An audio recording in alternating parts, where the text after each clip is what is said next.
Hello world को। तो आज हिंदी माध्यम के लिए क्लास 10th साइंस का पहला चैप्टर रासायनिक अभिक्रिया व समीकरण। इस चैप्टर को एक ही लेक्चर में कंप्लीट करने की पूरी कोशिश करूंगा। अगर नहीं कंप्लीट हुआ तो दूसरा लेक्चर भी आएगा। आज तक पढ़े हो तुम लोग ना, अब सीखने का समय आया है कि रासायनिक अभिक्रिया समीकरण एग्जैक्टली हम देखें कैसे, कहाँ हो रहा है सब कुछ, ऐसा वैसा सब कुछ हमारे आसपास घटा जा रहा है, ये बदला जा रहा है, जो बदल रहा है सब कुछ ना, यही है रासायनिक अभिक्रिया। बदलाव को रासायनिक अभिक्रिया कहते हैं।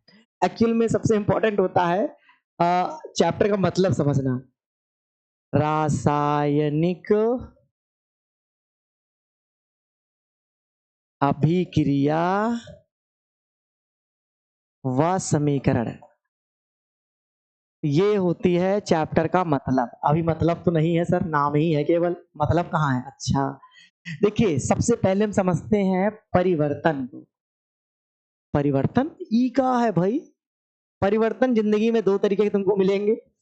एक मिलेगा तुम्हें भौतिक परिवर्तन। कैसा परिवर्तन? भौतिक। और एक मिलेगा आपको रासायनिक परिवर्तन। कैसा मिलेगा आपको? रासायनिक परिवर्तन मिलेगा आपको। अच्छा, भौतिक परिवर्तन क्या होता है, रासायनिक परिवर्तन, ये समझना जरूरी है। एक्चुअल में होता ये है, ये जो भौतिक परिवर्तन होता है, भौतिक संसार है, गाड़ी, कार, बंगला, पानी, गैस, ये सब जो आंखों से आपको दिखाई देता है, सब भौतिक होता है। कहते हैं ना भौतिक सुख चाहिए। भौतिक सुख मतलब क्या होता है कि जो चीजें आपको दिख रही हो चाहिए आपको। तो भौतिक परिवर्तन का अब मतलब समझाता हूं। जैसे आपको एग्जाम्पल क्या देता है, कोई कहता है बर्फ थी, पानी बन गया, पानी था, बर्फ बन गया। यानी भौतिक परिवर्तन में केवल अवस्था परिवर्तन होती है। क्या परिवर्तित होती है? अवस्था परिवर्तित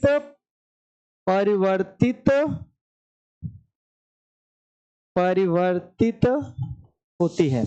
क्या समझे आप? अवस्था परिवर्तित, हाँ कैसे? अगर आप सॉलिड हो तो आप लिक्विड बन जाओ, अगर आप लिक्विड हो तो आप गैस बन जाओ, गैस हो तो लिक्विड बन जाओ, लिक्विड हो तो सॉलिड बन जाओ। मतलब भौतिक परिवर्तन में कुछ बदलाव नहीं आता है, ऐसा चाहे वैसे ही रहते हो, बस आपकी अवस्थाएं बदलती जाती हैं, कुछ भी नया नहीं बनता। भौतिक परिवर्तन में कभी कुछ भी नया नहीं बनता। लेकिन ये जो रासायनिक परिवर्तन है, इसके वजह से सब नया बनता है। क्या बनता है? नया नया बनता है। हाँ, समस्या इसी बात की है कि रासायनिक परिवर्तन मतलब जब भी किसी भी माध्यम से नई चीजें बने तो पक्का वहां पर क्या होता है? रासायनिक परिवर्तन। टीचर उदाहरण क्या देगा? दूध जो है अगर दही बन गया तो वो दही फिर दूध ना बनेगा। इसका मतलब ऐसा परिवर्तन जो वापस नहीं हो सकता। जैसे क्या देखो, लिक्विड को सॉलिड कर सकते थे, सॉलिड को लिक्विड कर सकते थे, ठोस को द्रव, द्रव को गैस, द्रव को ठोस बना सकते हो आप। लेकिन अगर रासायनिक परिवर्तन हुआ तो बदलेगा नहीं। कहता हम एक पार्ट से दूसरे पार्ट चले गए ना, तो हम उधर से वापस नहीं आते। ई कंडीशन है तो रासायनिक परिवर्तन। अभी जो रासायनिक परिवर्तन होते हैं ये किसके वजह से होते हैं? रासायनिक अभिक्रियाओं की वजह से। किसकी वजह से? रासायनिक अभिक्रियाओं की वजह से। तो अब हम समझेंगे रासायनिक अभिक्रिया क्या है, फिर लास्ट में समझेंगे रासायनिक समीकरण क्या है। तो इसमें क्या है, रासायनिक अभिक्रिया को लिखने का जो माध्यम होता है वो रासायनिक समीकरण होता है। चैप्टर का मतलब समझ गए आप लोग? तो परिवर्तन कोई समझना, मान लो कोई कहता है जंग लग गया, जंग लगना क्या है? रासायनिक परिवर्तन है। अब लोहा आपका खराब हो जाएगा, कुछ बचेगा थोड़ी ना। अच्छा, दूध का फटना भी रासायनिक परिवर्तन है। दुनिया में कुछ सड़ गया, रासायनिक परिवर्तन है, गल गया, रासायनिक परिवर्तन है। तो इस तरह चीजें आपको समझ में आ जाएंगी। अब हमारे पास आगे बढ़ते हैं। इसी तरह रासायनिक अभिक्रियाएं जो होती हैं, देखो इंग्लिश लिखने की आदत इतनी ज्यादा खतरनाक है। रासायनिक अभिक्रियाएं ये जो होती हैं, इनको किसी ने बांटा 4 कैटेगरी में। हमने कहा बांट दो भैया। कितनी कैटेगरी में? 4 कैटेगरी में। कहा एक का नाम है संयोजन अभिक्रिया। कौन सी अभिक्रिया? संयोजन। कहा एक का नाम है, तुमने कहा वियोजन अभिक्रिया। कौन सी? वियोजन अभिक्रिया। फिर एक का है संयोजन वियोजन। फिर कहा विस्थापन अभिक्रिया। कौन सी भैया? विस्थापन अभिक्रिया। फिर कौन सी अभिक्रिया? द्विविस्थापन अभिक्रिया। कौन सी? द्विविस्थापन अभिक्रिया। अब संयोजन वियोजन जब 4 पढ़ा दिए तो 2-3-4 लोग हमसे मिलने आए, कहे हम पढ़ा देते। हमका कहा नाम है तुम्हारा? तो वो कहे हमारा नाम आक्सीकरण है, हमारा नाम आक्सीकरण है, इनके हमारे बड़े भाई का नाम अपचयन है। अब चर्चाएं दूर तक होने लगी। जब मैंने इनको पढ़ाने की बात कह दी तो दो लोग हमारे पास और आ गए, हम पढ़ा देना। उनका क्या नाम था, वो भी अभिक्रिया थी। कहे हमारा नाम है उष्माक्षेपी अभिक्रिया। कौन सी? उष्माक्षेपी अभिक्रिया। और तुम्हारा नाम क्या है फिर? कहा ऊष्माशोषी अभिक्रिया। तो कहे तुम लोग भी हो? कहा हाँ। फिर दो लोग हमारे पास आए, हम पढ़ा देना। तो हमने कहा तुम्हारा नाम क्या है? कहे हमारा नाम तो सुना ही होगा, हमारा बहुत फेमस नाम है जिसको कहते हैं हम लोग संक्षारण। क्या कहते हैं भैया? संक्षारण। और एक को कहते हैं विकृत गंधिता। विकृति गंधिता। जब ये लोग पढ़ा दिए गए, ठीक, ये इतने टॉपिक को हमको तुमको पढ़ाना है। ये समझ लो, देख लो। संयोजन, वियोजन, विस्थापन, द्विविस्थापन, आक्सीकरण, अपचयन, उष्माक्षेपी, उष्माशोषी, संक्षारण और विकृत गंधिता। तो चलो भैया आप संयोजन समझो। सबसे पहले कौन सी रिएक्शन समझेंगे भैया हम लोग? संयोजन। हेडिंग लगा दो, आपको संयोजन समझना है। अब संयोजन समझने के लिए क्या दिमाग लगाएं हम लोग? कहते हैं संयोजन का होता है मिलना। मिलना, या कह सकते हो मिलकर एक हो जाना। मिलकर एक हो जाना, एक हो जाना। जैसे फैमिली बनती है, परिवार। फैमिली में क्या होता है भैया कि मदर जी, फादर जी, ऐसे न लिखे हम,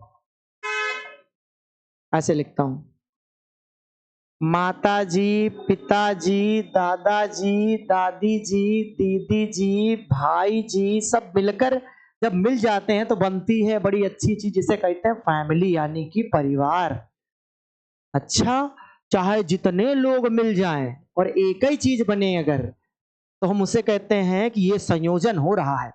तो संयोजन अभिक्रिया आपको यही सिखाती है। क्या सिखाती है? कि जब दो या दो से अधिक, ई का हो रहा है, देखो चलाने में दिक्कत यही होती है। अरे भाई साहब, कि दो या दो से अधिक अभिकारक मिलकर जब एक एकल उत्पाद का निर्माण करते हैं, ऐसी अभिक्रिया को संयोजन अभिक्रिया कहा जाता है। जब किसी रासायनिक अभिक्रिया में दो या दो से अधिक अभिकारक मिलकर एक उत्पाद का निर्माण करते हैं तो उसे संयोजन अभिक्रिया कहा जाता है। अच्छा, समझ में नहीं आया होगा, मुझे पता है। देखो, एक टर्म होता है अभिकारक। कौन सा भैया? अभिकारक। ये अभिकारक जो एरो के इस साइड होता है, जो क्रिया करता है, उसे अभिकारक कहते हैं। और उधर जो बनता है उसे क्या कहते हैं भैया? उत्पाद कहते हैं। क्या कहते हैं? उत्पाद। तो संयोजन अभिक्रिया कहती है कि एक अभिकारक नहीं, 2 4 6 10 अभिकारक मिलाओ, लेकिन बनना कितना चाहिए? अकेले। चाहे जितने लोग मिल जाओ, अकेले प्रोडक्ट बने।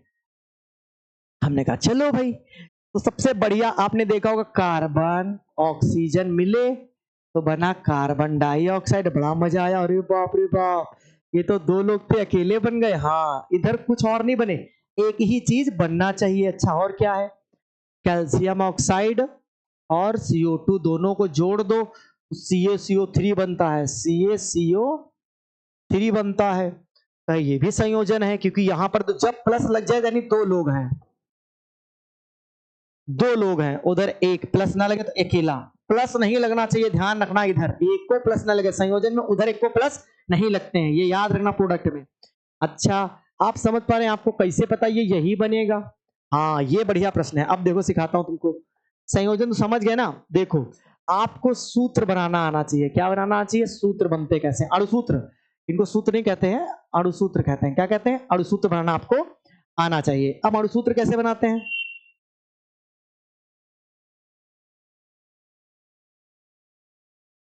देखो, अणुसूत्र कैसे बनाते हैं। जैसे आपको कुछ बातें याद करनी, जैसे कि H प्लस, Na प्लस, दिख रहा है सही? H plus, Na plus, K plus, है ना, Ag प्लस, NH4 प्लस। ये सिंगल प्लस वाले लोग हैं, इनके बारे में थोड़ी जानकारी रखो। इनका नाम हाइड्रोजन है, इनका नाम सोडियम है, इनका नाम पोटेशियम है, इनका नाम सिल्वर है, इनका नाम अमोनियम है। हम कहा फिर दूसरे लोग कौन आते हैं? Mg प्लस का है, मेरे बारे में बताओ। हमने कहा इनका नाम मैग्नीशियम है, देखो देखने में कितने दुबले पतले हैं। इनका नाम कैल्शियम है, क्या मेरे बारे में बता दो। मेरे बड़े भाई बेरियम किसे बता दो? बेरियम। क्या भैया? बेरियम। फिर गुस्से में आए लेड, कहे हमारे बारे में काहे नहीं बता रहे हो। गुस्से में आया जिंक, कहे हमारे बारे में बताओ। कॉपर भी कहा हमारे बारे में बताओ। आयरन कहा मेरे बारे में बताओ। फेरस आ गया, कॉपर आ गया, जिंक आ गया, लेड आ गया, बेरियम आ गया, कैल्शियम आ गया, मैग्नीशियम आ गया। ये सब लोग जब आ गए, कहे डबल प्लस वाले लोग आ गए। अब ट्रिपल प्लस वाले कौन कौन है? हमने कहा है दो गो हैं, एक है फेरिक और भैया एक है एल्यूमिनियम। भाई हम पर 3 चार्ज है, पहले आप लोग इनको रटो, क्योंकि ये सब कुछ आएगा तभी तुम फॉर्मूला बनाएगा, तभी रिएक्शन समझ पाएगा। अच्छा, अब नेगेटिव चार्ज वालों को भी याद करना जरूरी था हमारे लिए। वो लोग क्या करते हैं भैया? कहते हैं हमारा नाम फ्लोराइड, हमारे बड़े भाई का नाम क्लोराइड, बड़ी बहन का नाम ब्रोमाइड, फिर इनका नाम iodide. Fluoride, chloride, bromide, iodide. अच्छा, NO2 माल, अच्छा NO2 ने देखो अभी थोड़ा सा OH माइनस, इनका क्या नाम है? हाइड्रोक्साइड। और HCO3 H, इनका नाम है क्या? बाइकार्बोनेट। क्या नाम है? बाइकार्बोनेट। अब NO3 लिख लो, इनका नाम क्या है? नाइट्रेट। क्या नाम है भैया? नाइट्रेट। और उसके बाद MnO4 माइनस, इनका नाम क्या है? परमैग्नेट। क्या नाम है? परमैग्नेट। अब इतनी बातें जब तुम्हें याद हो जाए तो 2 चार्ज वाले भी याद कर लो। ऑक्सीजन पे 2 माइनस, इसे क्या बोलते भैया हम लोग? इसे बोलते ऑक्साइड। अच्छा, इसका नाम क्या है? कार्बोनेट। SO4 डबल वन, इनका नाम क्या है? सल्फेट। इनका नाम क्या है? सल्फाइट। याद रखना, माइनस चार्ज लगा रहा हूं, बहुत जरूरी है याद रखना। सल्फाइट, माइनस चार्ज वाला याद हो गया आपको। अच्छा, एस एक सिंगल हो तो इसे सल्फाइड कहते हैं। क्या कहते हैं इसे भैया? सल्फाइड कहते हैं। ये आपके लिए ज्यादा जरूरी, इतने ही याद करने हैं बस, आपको ज्यादा कुछ याद नहीं करना। अब हम आपको सिखाएंगे फॉर्मूला बनाना। एक्चुअल में फॉर्मूला बनाना बच्चों का खेल है, लेकिन इसको बड़े भी खेल सकते हैं। देखो कैसे, ऐसे कैसे खेल सकते हैं? मैंने कहा चलो रामू एक नाम बता रहा हूं, लिखो। अंग्रेजी लिखने लगता हूं। जैसे कहा भैया सोडियम कार्बोनेट बताओ कैसा होता है। बता देंगे, यूं बता देंगे सोडियम कार्बोनेट कैसा होता है। उन्होंने कहा सोडियम का फार्मूला होता है Na प्लस, कार्बोनेट का होता है CO3 डबल माइनस। हमने कहा तो तुम्हारे हिसाब से फॉर्मूला क्या बन जाना चाहिए? उन्होंने कहा बढ़िया मजाक से हटके यही बनेगा। हम कहा तुम बैले हो, ऐसा तो फॉर्मूला नहीं बनता है। फिर ढोलू उठा, ढोलू बोला कि सर इस पे 2 चार्ज है तो उनको यहां लगाओ, इन पर 1 चार्ज है तो यहां लगाओ, इस 2 को इधर फेंक दो और 1 को इधर फेंक दो। पहले इस तरह जब करोगे तुम्हें देखो क्या हो जाएगा, बनेगा Na2 और 1 से किसी को भी मल्टीप्लाई करो कोई फर्क नहीं पड़ता है, तो आप CO3 बना दो।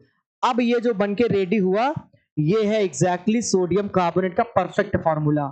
समझ में आया कि नहीं आया? कैसे सर पता चलता है? देखो सोडियम पे 1 चार्ज था, आपने यही देखना था। मान लो अब कैल्शियम कार्बोनेट बनाना है, तो आपने कहा कैल्शियम कार्बोनेट, तो आपने कहा हाँ, तो कैल्शियम कार्बोनेट कैसे बनेगा? कहा कैल्शियम उठा के लाऊंगा, उस पर 2 प्लस लगाऊंगा मैं, कार्बोनेट लाऊंगा उस पर 2 माइनस लगाऊंगा, 2 प्लस 2 माइनस बराबर हो जाएगा, तो कुछ बनेगा क्या? CaCO3। अब फील आया कि वो CaCO3 काहे बना था?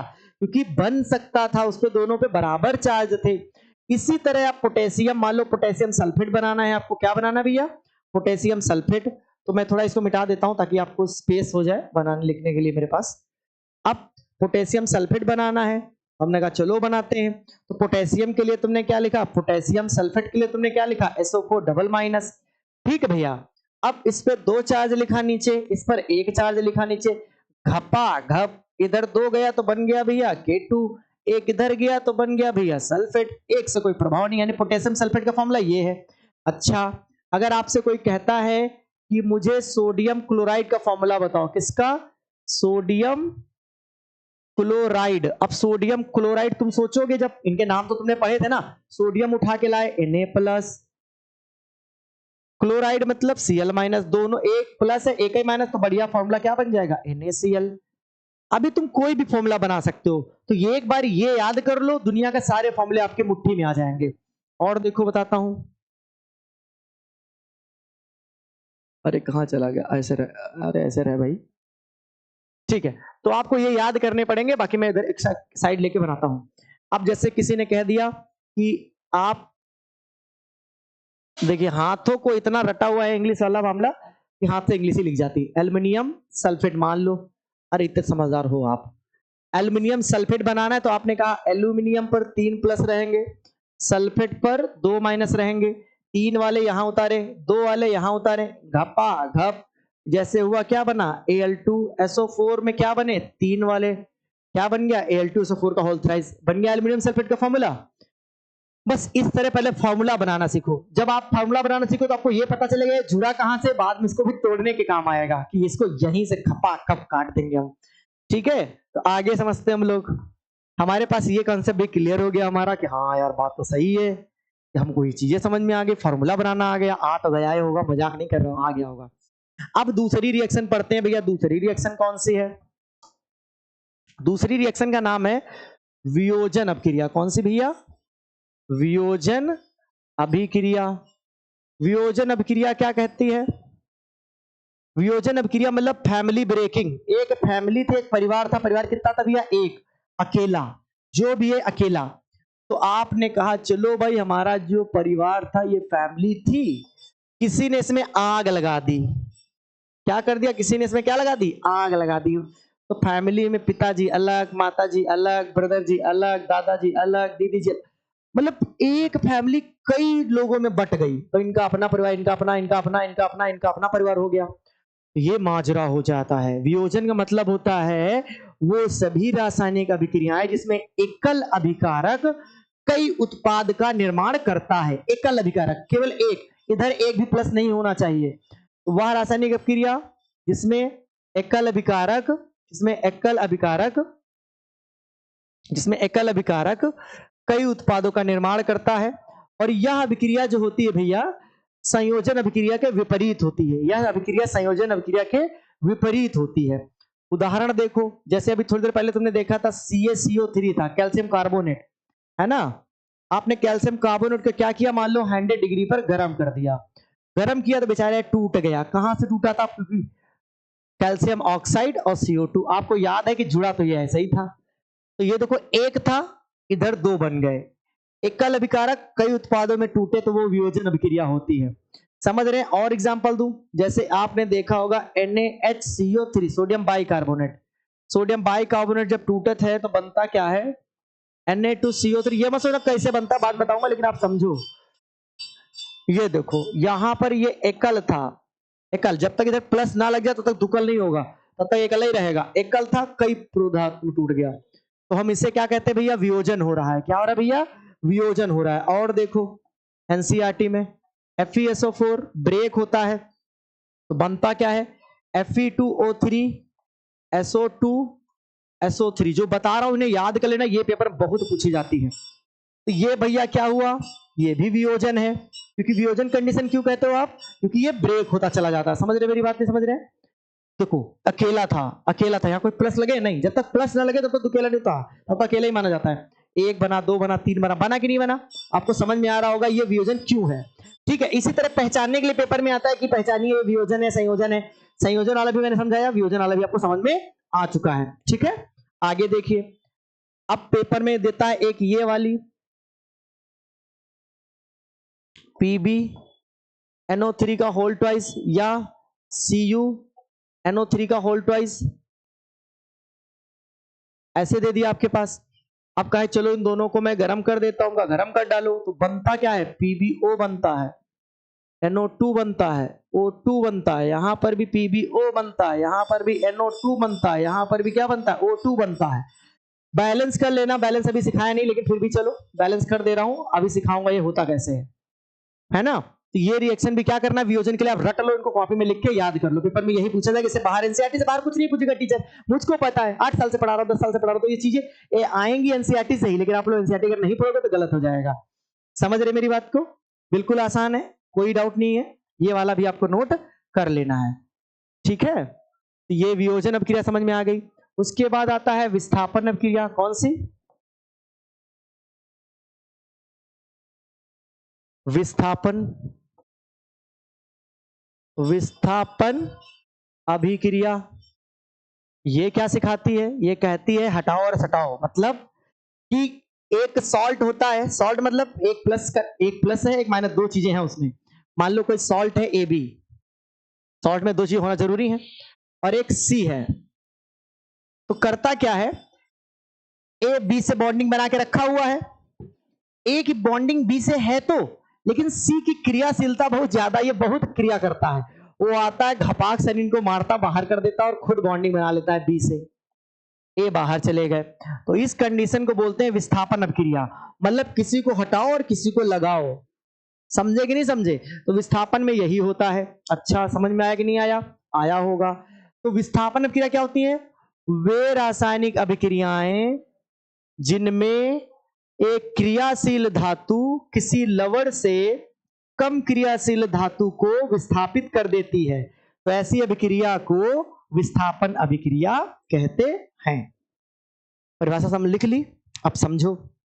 जैसे कॉपर होता है, कम रिएक्टिव होता है, कॉपर सल्फेट। अच्छा रखो। तो हाँ, जो कॉपर सल्फेट होता है CuSO4, वो Fe से कम क्रिया कर, मतलब ये कम क्रियाशील है, बहुत क्रियाशील है। ये घपाक सन इसको मारता है, उड़ा के फेंक देता है और खुद बना लेता है बॉन्डिंग, कॉपर निकल के बाहर चले जाते हैं। तो ये कैसी अभिक्रिया है? विस्थापन। किसी को हटाना है, किसी को लगाना है। समझ रहे मेरी बात को? अब इसी तरह मान लीजिए FeSO4 बना रखा है और यहाँ जिंक है। अब जो जिंक होता है वो इससे भयानक क्रियाशील है, वो इसको मार देता, धक्का निकाल के बाहर फेंक देता, बना देता है क्या? ZnSO4 और Fe बाहर हो जाते हैं। यही पेपर में बार बार पूछे जाते रहते हैं।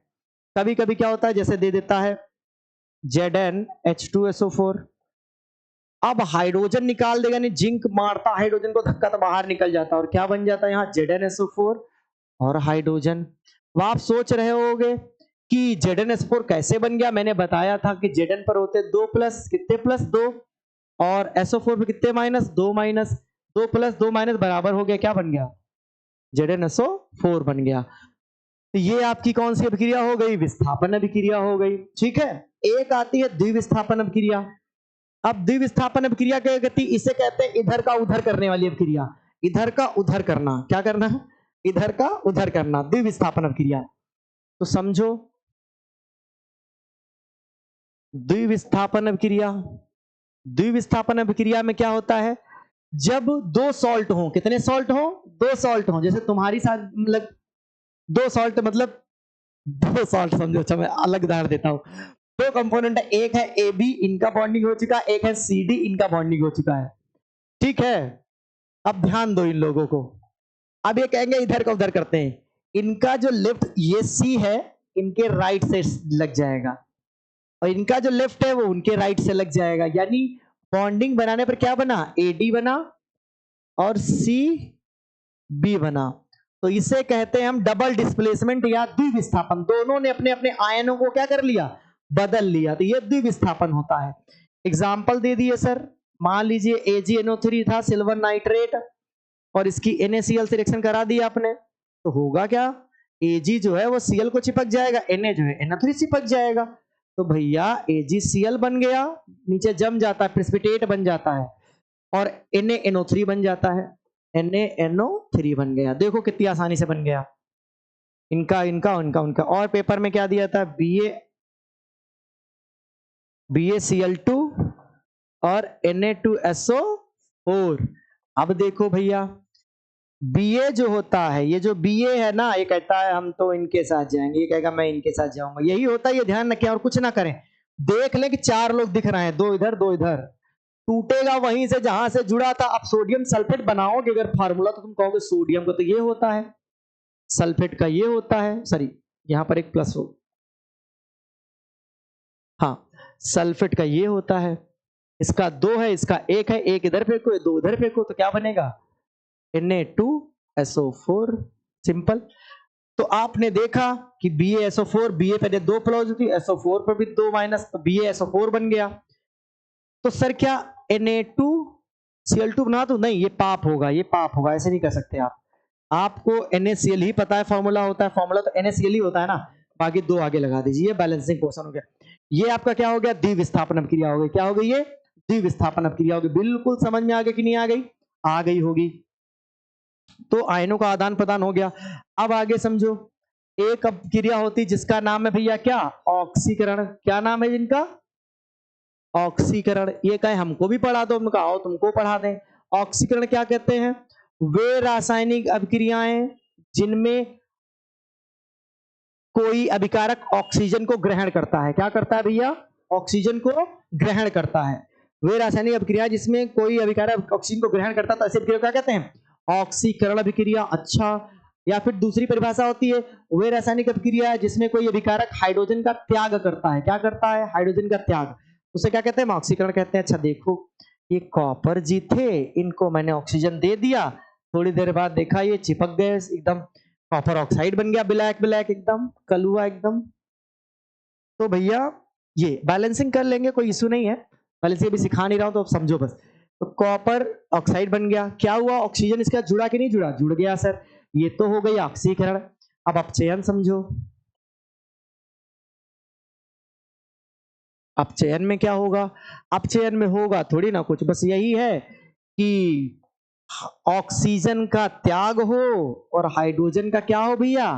ग्रहण हो। यानी वे रासायनिक अभिक्रिया जिसमें अभिकारक ऑक्सीजन को छोड़ता है और हाइड्रोजन को पी लेता है, ग्रहण कर लेता है, उन्हें अपचयन कहते हैं। देखो कैसे, जैसे यही थे, इनके पास ऑक्सीजन है, हाइड्रोजन से इनकी मुलाकात हो गई, हाइड्रोजन तो ऑक्सीजन का भूखा होता है, पी जाएगा ऑक्सीजन को भी, कॉपर टकला हो गए, इनका ऑक्सीजन लेके कौन निकल गया? हाइड्रोजन।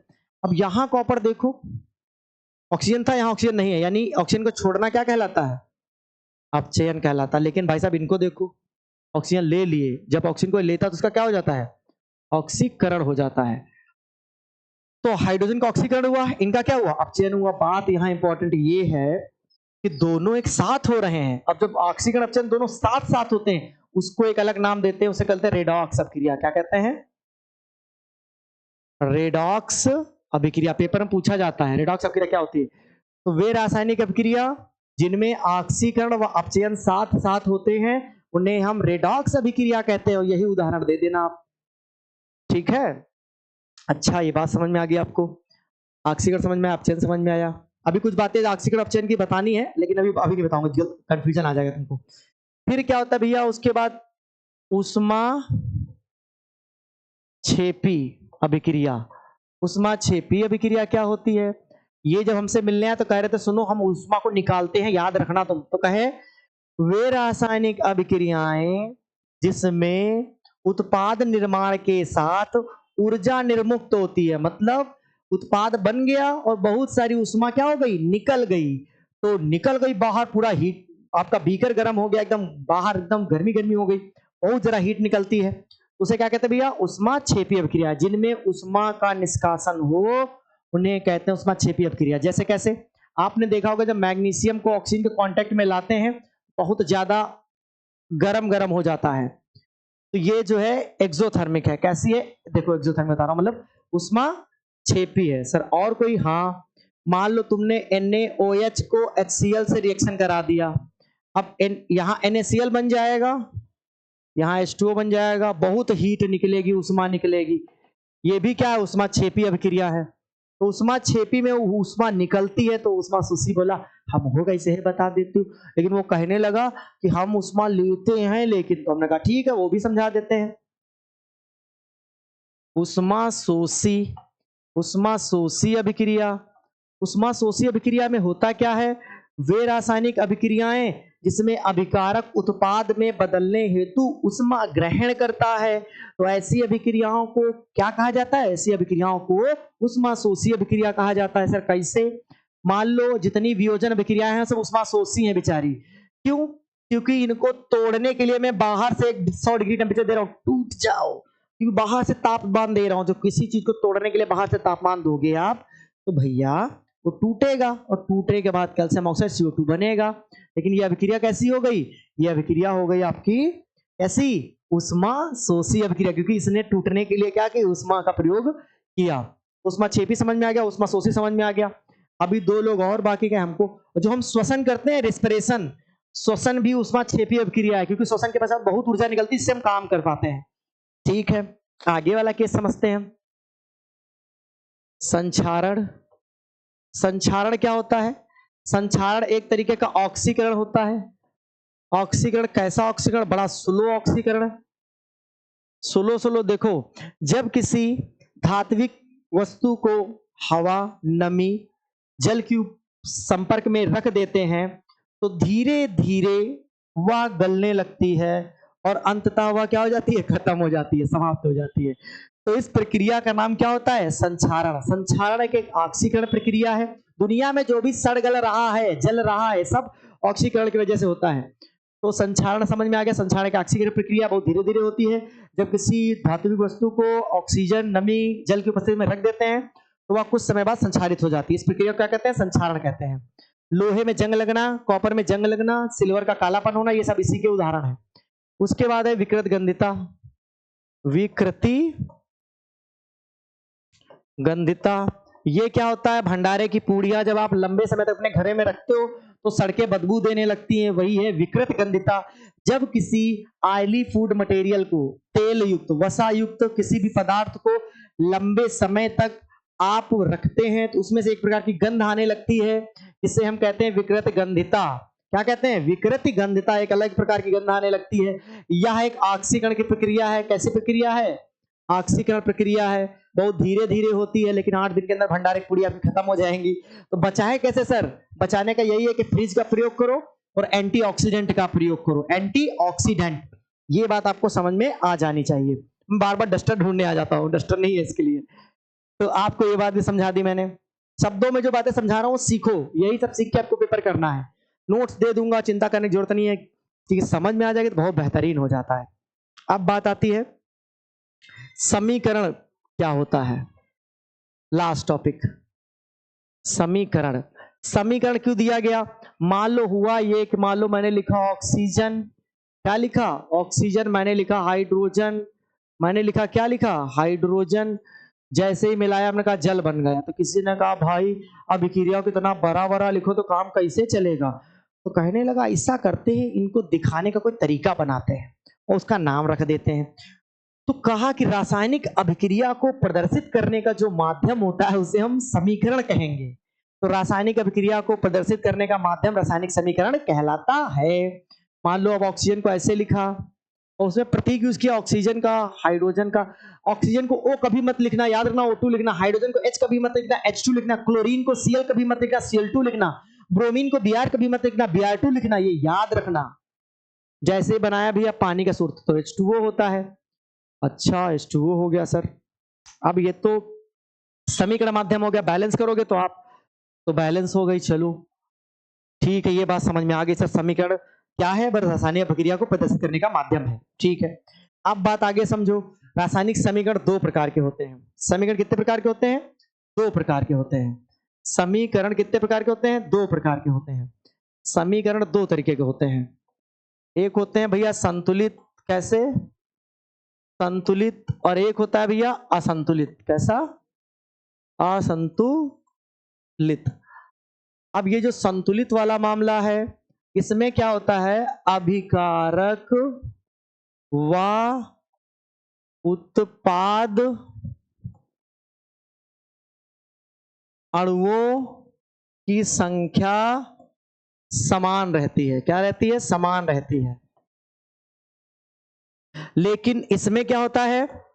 असमान रहती है। उसमें समान नहीं रहती है, असमान रहती है, अलग अलग रहती है। इधर अभिकारक दो थे, उधर पूर्वक 5 से 10 बन गए।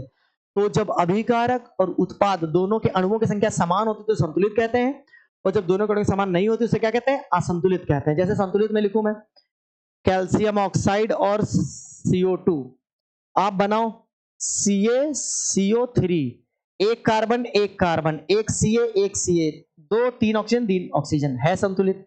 लेकिन मान लो आप इधर लिखो Mg+O2 और MgO, अब एक मैग्नीशियम, 2 ऑक्सीजन 1 ऑक्सीजन, ये क्या है? असंतुलित है। अब इसी को करना पड़ता है बाइलेंस। अब इसको बाइलेंस कैसे करेंगे हम लोग? तो भैया हमने देखा कि इधर ऑक्सीजन 2 है तो मैंने कहा चलो 2 से मल्टीप्लाई कर दिया पूरे को। अब 2 से मल्टीप्लाई यहां नहीं करने, जो बाहर करना पड़ता है। कोफिशिएंट हमेशा आगे लगाए जाते हैं। ये याद रखना कि बैलेंस करने के लिए हमेशा सिर्फ इस साइड लगाते हैं, नीचे कभी कुछ नहीं लगाते। तो मैग्नीशियम भी 2 हो गया तो मैंने यहां पर भी क्या लगा दिया? 2 लगा दिया। अब इसी तरह BaCl2 और H2SO4 मैंने रिएक्शन कराया, हमने कहा क्या बनेगा, तो किसी ने कहा कि BaSO4 बनेगा। हमें कैसे पता, कहा कि ये B से टूटेगा, ये भी टूटेगा, तो Ba वाला इधर भागेगा, ये वाला इधर भागेगा, ये तो मैंने आप ही नहीं सिखाया। हम कहा वेरी गुड। फिर कहा HCl बना दूंगा, हमने कहा ठीक है, लेंगे H2 है Cl2 है तो 2 कॉमा ले लो। इस तरह बैलेंसिंग हो गई। मैं बार बार डस्टर लेने आता हूँ। तो ये बात आपको समझ में आ रही है कि संतुलित असंतुलित समीकरण कैसे होते हैं।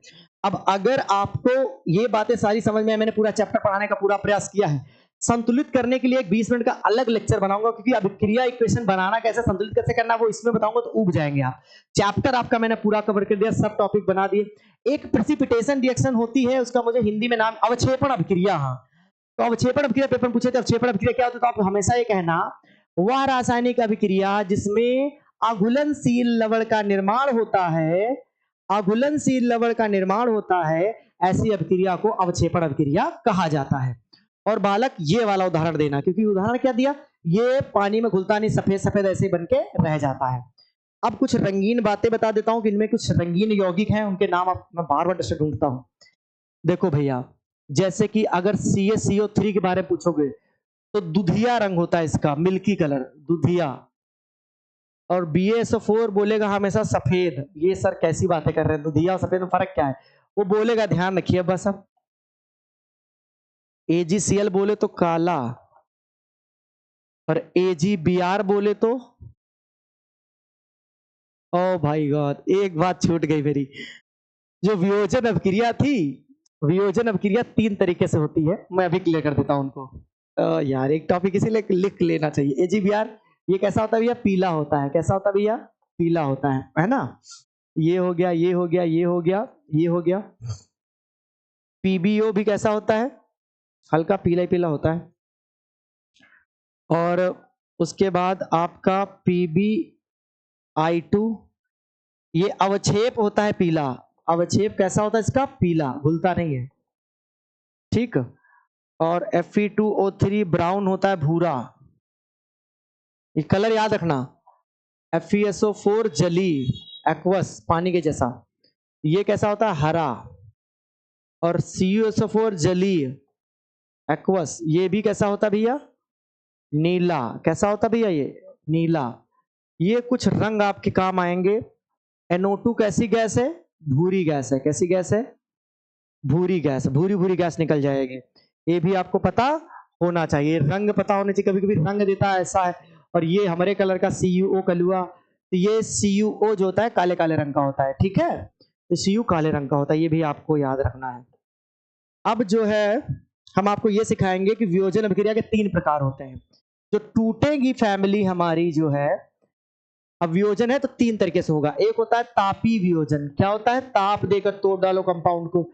एक होता है विद्युत वियोजन, कैसा होता है, विद्युत वियोजन। और एक होता है भैया प्रकाशीय वियोजन, कैसा, प्रकाशीय वियोजन। कभी कभी चीजें जो होती हैं वो प्रकाश की उपस्थिति में टूटती हैं, सनलाइट में। तापी वियोजन का उदाहरण क्या होता है, वे रासायनिक अभिक्रिया जिसमें अभिकारक ताप की उपस्थिति में टूट जाता है, उसे कहते हैं तापी वियोजन हो गया। CaO प्लस CO2, तो तापी वियोजन मतलब ताप दिया, टूट गए, तो तापी वियोजन हो गया। विद्युत वियोजन में क्या होता है, आपके कोर्स में NaCl है, वाटर है। NaCl आसानी से ताप से नहीं टूटता, तो हम इसको बिजली देते, धुलधुला जाता है एकदम से। जैसे धुलधुलाता तो बनता है Na सॉलिड और Cl2 गैस बन जाती है। तो सोडियम क्लोराइड का क्या हो गया, विद्युत वियोजन, विद्युत पास कर दी। एक प्रकाशीय वियोजन होता है, मान लो AgCl था, सनलाइट दिया मैंने इसको यहां से, काले रो सनलाइट, और ये बेचारा ग्रे कलर सिल्वर में टूट गया सॉलिड, और क्लोरीन गैस निकल गई। तो जब कोई वियोजन प्रकाश की उपस्थिति में होता है उसे प्रकाशीय वियोजन कहते हैं। जब कोई वियोजन ताप की उपस्थिति में होता है उसे तापी वियोजन कहते हैं। और जब कोई वियोजन विद्युत की उपस्थिति में होता है उसे विद्युत वियोजन कहते हैं। This is your complete chapter. ये चैप्टर है, नोट्स है, लेकिन अब क्वेश्चन कैसे बनेंगे इसके नेक्स्ट लेक्चर में इंतजार करिएगा। और बताइएगा लेक्चर है कैसा है, समझे कि नहीं समझे, मैंने स्पीड में पढ़ाया क्या, पढ़ाना पड़ता है स्पीड में, तो चीजें क्लियर हो जाए, तुम लोग को मजा आ जाएगा। टेस्ट वेस्ट लूंगा, अभी देखना मजा आएगा तुम लोग को, ठीक है। तो टाटा बाय बाय, आप लोग जा सकते हैं, यही थी क्लास।